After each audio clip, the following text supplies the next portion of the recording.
മോണ സംരക്ഷണം അല്ലെങ്കിൽ അതിൽ പ്രധാനമായിട്ടും വരുന്ന ചില അസുഖങ്ങൾ എന്തൊക്കെയാണ്? അല്ലെ ഏത് സമയത്താണ് നമ്മൾ ഡോക്ടറിനെ കാണേണ്ടി വരുന്നത്? നേരത്തെ നമ്മൾ തുടക്കത്തിൽ പറഞ്ഞതുപോലെ വലിയ രീതിയിലുള്ളൊരു സംരക്ഷണമൊന്നും നൽകാൻ മടിക്കുന്ന ആളുകളാണ് കൂടുതലും. വായുമായി ബന്ധപ്പെട്ട് നമ്മൾ ബ്രഷ് ചെയ്യും, വാ കഴുകും, അതിൽ അങ്ങ് ഒതുക്കും, അല്ലാതെ കൂടുതൽ അതിലേക്കൊരു കോൺസെൻട്രേഷൻ കൊടുക്കുന്നത് വളരെ ചുരുക്കം ആളുകളാണ്.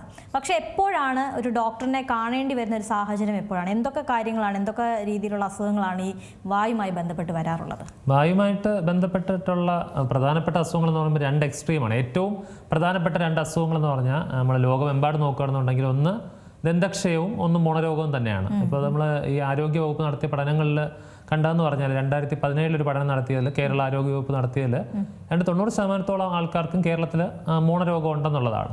അപ്പോൾ മോണരോഗത്തിൻ്റെ നമ്മൾ ഈ ദന്തക്ഷയമായിട്ട് കമ്പയർ ചെയ്ത് നോക്കുമ്പോഴത്തേക്കും ഉള്ളൊരു പ്രത്യേകത എന്ന് പറഞ്ഞാൽ ദന്തക്ഷയത്തിൻ്റെ ഒരു തീവ്രമായിട്ടുള്ള അവസ്ഥയിൽ എത്തിക്കഴിഞ്ഞാൽ നമുക്ക് കിടന്ന് ഉറങ്ങാൻ സാധിക്കില്ല. വളരെ ഈ പെയിൻ നോക്കുമ്പോഴത്തേക്കും രണ്ടാമത്തെ ഒരു ഇതാണ് ഏറ്റവും അതിൻ്റെ സിവിയറിറ്റി നോക്കുന്ന സമയത്ത് രണ്ടാമത്തെ വേദനയായിട്ടാണ് പറയുന്നത് ടൂത്തേക്ക് എന്ന് പറയുന്നത്. അത് കഴിഞ്ഞിട്ടേ ബാക്കിയുള്ള വേദനകളൊക്കെ തന്നെ ഉള്ളൂ.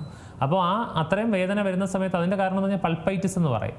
ടൂത്ത് വളരെ ചുരുങ്ങിയ ഒരു അല്ലെങ്കിൽ വളരെ ഇടുങ്ങിയ ഒരു സ്പേസ് ആണ്. പലപ്പോഴും ഈ വേദന വരുമ്പോൾ മാത്രമാണ് ഡോക്ടറിനെ കാണാം അല്ലെങ്കിൽ മരുന്ന് കഴിക്കാം എന്നുള്ള കാര്യത്തിൽ വന്നത്. പക്ഷെ അത് ഈ പറഞ്ഞതുപോലെ വളരെ എക്സ്ട്രീമിലേക്ക് എത്തുമ്പോഴാണ് ഈ വേദന വരുന്നത് എന്നുള്ളതാണല്ലേ? അതെ, ഏറ്റവും എക്സ്ട്രീം എന്ന് പറയുമ്പോൾ ഏറ്റവും ഉള്ളിലുള്ള ദന്തമജ്ജ അല്ലെങ്കിൽ ഡെന്റൽ പൾപ്പ് എന്ന് പറയുന്ന അവിടെയാണ് നമുക്ക് വളരെ സൂക്ഷ്മമായിട്ടുള്ള രക്തക്കുഴലുകളും ഈ നാഡീവ്യൂഹങ്ങളൊക്കെ തന്നെ ഉള്ളത്.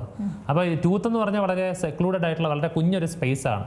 അപ്പോൾ ആ കുഞ്ഞൊരു സ്പേസിൽ ഒരു ഇൻഫെക്ഷൻ വന്നു കഴിഞ്ഞാൽ നമുക്കത് എങ്ങനെയെങ്കിലും ഇതിന് പൊട്ടി പുറത്ത് പോകാനുള്ള ടെൻഡൻസിയാണ്. അപ്പോൾ അത് വരുന്നത് വരെ അത്രയും നമ്മളെ ഇട്ട് വളരെ സിവിയർ ആയിട്ടുള്ളൊരു പൾപ്പൈറ്റിസ് ആയി കഴിഞ്ഞാൽ ഏറ്റവും ഇന്നർ സ്റ്റേജിലോട്ട് പോയി കഴിഞ്ഞാൽ പിന്നെ നമുക്ക് അവിടെ ഒരു ഓപ്പണിങ് ചെയ്ത് അവിടെ ഇങ്ങനെ പുറത്തേക്ക് വരാനായിട്ട് വെമ്പൽ കൊണ്ട് നിൽക്കുന്ന ആ ഒരു വസ്തുവിനെ പുറത്തേക്ക് ചാടിച്ചാൽ മാത്രമേ നമുക്കൊരു റിലീഫ് കിട്ടുള്ളൂ. അത് തന്നെയാണ് നമ്മൾ റൂട്ട് കനാൽ ചികിത്സ വഴി ആ പല്ലിനേക്ക് ചെറിയൊരു സുഷിരം ഇട്ടുകൊണ്ട് അവിടുത്തെ ഈ പറഞ്ഞ ഏറ്റവും ഇൻഫ്ലൈംഡ് ആയിട്ടിരിക്കുന്ന അണുബാധ സംഭവിച്ചിട്ടുള്ള ദന്തമജ്ജയെ പൂർണ്ണമായിട്ട് നീക്കം ചെയ്തിട്ട് അവിടെ ജൈവ സൗഹാർദ്ദപരമായിട്ടുള്ള നമ്മുടെ ബയോ കോമ്പാറ്റബിൾ ആയിട്ടുള്ള നമ്മുടെ ബോഡിക്ക് ഡാമേജ് ഉണ്ടാക്കാത്ത ഗട്ടാപർച്ച എന്ന് പറയുന്ന ഒരു വസ്തു ഉപയോഗിച്ചുകൊണ്ട് വേരിൻ്റെ അറ്റം വരെ അടച്ചെടുക്കുന്ന പ്രക്രിയയാണ് നമ്മൾ റൂട്ട് കനാൽ ചികിത്സ എന്ന് പറയുന്നത്. അപ്പോൾ ദന്തക്ഷയം എന്ന് പറയുന്നത് ഒരു എൻഡിലിരിക്കുന്നു, മറ്റേ സൈഡിലിരിക്കുന്നത് മോണരോഗമാണ്. പക്ഷെ മോണരോഗത്തിൻ്റെ ഒരു പ്രത്യേകത എന്ന് പറഞ്ഞാൽ മോണരോഗം ഏറ്റവും അവസാനത്തെ ഘട്ടത്തിലാവുമ്പോഴാണ് ഒരു ഇറിറ്റേഷൻ ഉണ്ടാക്കുന്നത്. തുടക്കത്തിൽ ഇത് വലിയൊരു പ്രശ്നമായിട്ട് ആരും ശ്രദ്ധിക്കാറില്ല അല്ലെങ്കിൽ അവഗണിച്ച് പോയി. നമ്മൾ സാധാരണ ലക്ഷണങ്ങളെന്ന് പറഞ്ഞാൽ ഈ മോണരോഗത്തിന്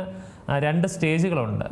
പ്രധാനമായിട്ട് സിമ്പിളായിട്ട് പറഞ്ഞാൽ ഒന്ന് മോണ വീക്കം എന്ന് പറയുന്ന വളരെ ലഘുവായിട്ടുള്ളൊരവസ്ഥയും പിന്നീട് മോണയിൽ മൃദുവായിട്ടുള്ള കോശങ്ങളല്ലാതെ അവിടുത്തെ കാഠിന്യമായിട്ടുള്ള കോശങ്ങൾ കൂടി ബാധിക്കുന്നത്, എല്ലിനെ കൂടി ബാധിക്കുന്ന, പല്ലിന് ഇളക്കം വന്നു തുടങ്ങുന്ന അല്ലെങ്കിൽ മോണയിൽ നിന്ന് അസ്ഥിക്ക് ഭ്രംശം സംഭവിച്ചു തുടങ്ങുന്ന പെരിഡോണ്ടൈറ്റിസ് എന്ന് പറയുന്ന ഒരു സ്റ്റേജ് കൂടിയുണ്ട്. അപ്പോൾ ആദ്യത്തെ സ്റ്റേജ് നമ്മൾ ജിഞ്ചിവൈറ്റിസ് എന്ന് പറയും. അത് മോണയിലെ മൃദുവായിട്ടുള്ള കലകളുടെ മാത്രം വീക്കമാണ്. അതിൽ കാണുന്നതെന്ന് പറഞ്ഞാൽ നമ്മൾ രാവിലെ ബ്രഷ് ചെയ്യുമ്പോൾ ഒന്ന് തുപ്പുമ്പോഴത്തേക്കും വാഷ് ബേസിനിൽ ചെറുതായിട്ട് ബ്ലഡിന്റെ സ്പോട്ടുകൾ കാണുന്നു. അല്ലെങ്കിൽ ഇപ്പോൾ ആപ്പിളോ അല്ലെങ്കിൽ പേരക്കയോ പോലെയുള്ള വസ്തുക്കൾ കടിക്കുമ്പോൾ അതിനകത്ത് ചെറിയ ബ്ലഡ് സ്പോട്ടുകൾ കാണുന്നതൊക്കെയാണ്.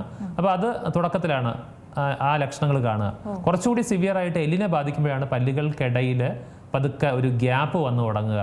നമ്മൾ തന്നെ അറിയാം, ഒരു 30 വയസ്സ് കഴിഞ്ഞ ആൾക്കാർക്കാണെന്നുണ്ടെങ്കിലും ഇത് ചെറുപ്പക്കാർക്ക് സംഭവിക്കാം, 18 വയസ്സിലും സംഭവിക്കാം. 30 വയസ്സ് കഴിഞ്ഞ ആൾക്കാർ ഇപ്പോൾ നമ്മൾ നോക്കുമ്പോൾ ഒരു 2 വർഷം മുമ്പുള്ള ഫോട്ടോയിലെ നമ്മളൊരു സ്മൈൽ നോക്കുക, ഇപ്പോഴും ഒരു ഫോട്ടോ ആയിട്ട് കമ്പയർ ചെയ്ത് നോക്കുമ്പോൾ കുറച്ചുകൂടി വിടവ് വന്നിരിക്കുന്നു, പല്ലുകൾക്കിടയിൽ ഗ്യാപ്പ് വന്നിരിക്കുന്നു. അപ്പോൾ അത് നമ്മൾ പറയുക പത്തോളജിക്കൽ മൈഗ്രേഷൻ എന്ന് പറയും. ഈ പല്ലുകൾക്കിടയിൽ അസ്ഥിക്ക് ഭ്രംശം വന്നത് കാരണം, മോണരോഗം കാരണം ഈ പല്ലുകളുടെ ആ നോർമലി ഉള്ള ഒരു ഗ്യാപ്പ് മാറിയിട്ട് കുറച്ചുകൂടി ഡിസ്റ്റൻസ് വന്നു തുടങ്ങിയിരിക്കുന്നു. അപ്പോൾ അതും ഈ മോണരോഗത്തിൻ്റെ പ്രധാനപ്പെട്ട ലക്ഷണമാണ്. അല്ലെങ്കിൽ പല്ലിന് നീളം വന്നതായിട്ട് തോന്നുന്നു. നീളം വന്നതിൻ്റെ കാരണം എന്ന് പറഞ്ഞാൽ പല്ലിൻ്റെ മോണ കുറച്ചുകൂടി മേലോട്ടോ അല്ലെങ്കിൽ കീഴോട്ടോ ഇറങ്ങിയിട്ട് നമ്മൾ അതിൻ്റെ ഒരു മാന്ദ്യം സംഭവിച്ചിരിക്കുന്നു. അവിടെ ഈ പറഞ്ഞതുപോലെ മോണയുടെ പിൻവാങ്ങലാണ് അല്ലെങ്കിൽ ജിഞ്ചൈവൽ റിസഷൻ എന്ന് പറയും. അപ്പോൾ ആ റിസഷൻ കാരണം നമുക്ക് ഒരുപാട് വേരിൻ്റെ ഭാഗം തെളിഞ്ഞു കാണുന്നുണ്ട്. പിന്നെ ഈ പറഞ്ഞതുപോലെ വായുനാറ്റവും മോണരോഗത്തിൻ്റെ മറ്റൊരു ലക്ഷണമാണ്. പിന്നെ പല്ലുകൾക്കിടയിൽ ഈ ഭക്ഷണത്തിൻ്റെ അവശിഷ്ടങ്ങൾ തങ്ങിയിരിക്കുക, എന്തെങ്കിലും ഒരു കൂർത്ത വസ്തു ഉപയോഗിച്ചുകൊണ്ട് നമുക്ക് അവിടെ കുത്താനായിട്ടുള്ളൊരു പ്രവണത വരിക. അതായത് അത് അങ്ങനെ കുത്തി എടുത്ത് കഴിയുമ്പോൾ എന്തൊരു സുഖം ലഭിക്കുന്നതായിട്ട് തോന്നുക. അല്ലെങ്കിൽ ചിലർ ചെയ്യുന്ന വെച്ചാൽ ഇങ്ങനെ ഇടയ്ക്കിടയ്ക്ക് ശബ്ദം ഉണ്ടാക്കി ഇത് എങ്ങനെയെങ്കിലുമൊക്കെ, അതായത് അവിടെ ഇത് പറഞ്ഞറിയിക്കാൻ പറ്റുന്നില്ല. വേദന എന്നല്ല ആ സെൻസേഷന് പറയുക, പക്ഷെ ഒരു അസ്വസ്ഥതയാണ്, ഒരു ഡിസ്കംഫർട്ടാണ്. ഇതൊക്കെ തന്നെയും മോണരോഗത്തിന്റെ ലക്ഷണങ്ങളാണ്. പക്ഷെ ഇത് നമുക്ക് ദന്തക്ഷയമായിട്ട് കമ്പയർ ചെയ്ത് നോക്കുമ്പോൾ രാത്രി കിടന്നുറങ്ങാൻ പറ്റാത്ത തരത്തിലുള്ള ഒരു ബുദ്ധിമുട്ടൊന്നും മോണരോഗം ഉണ്ടാക്കാറില്ല.